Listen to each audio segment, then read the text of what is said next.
కానీ నిజంగా లలితాదేవి విగ్రహాన్ని కానీ ఫోటోని కానీ మీ ఇంట్లో పూజా మందిరంలో ఉన్నది ఎక్కడ కూడా పక్కనెట్టండి, మీరు పరిశీలనగా చూడండి. ఎంత అందమైన రూపం అండి అమ్మవారు. ముఖ్యంగా పురుషులలో స్త్రీలలోకెల్లా అందమైన రూపం గౌరీదేవి రూపం అమ్మ, లలితాదేవి రూపం. పురుష దేవతల్లోకెల్లా అందమైన రూపం శ్రీరామచంద్రమూర్తి యొక్క రూపం అమ్మ, శ్రీరామచంద్రమూర్తి రూపం.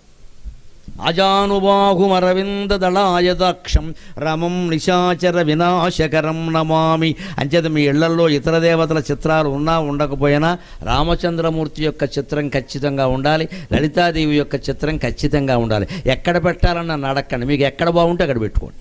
మళ్ళీ ఇదో శంఖ ఎక్కడ ఈశాన్యంలో పెట్టచ్చా, నువ్వు ఏ దిక్కులో పెట్టావనేది దేవుడు చూడ్డు, నువ్వు ఆ దిక్కు చూస్తున్నావా లేదా అనేది లెక్క. మీరు కాఫీ తాగే చోట కృష్ణ పరమాత్మ విగ్రహం పెట్టుకుని కాఫీ తాగుతున్నంతసేపు కృష్ణుడినే చూడండి అమ్మా. కాఫీ కృష్ణుడు తాగాడు, మీరు తాగలేదు. చాలా బాగుంటుంది.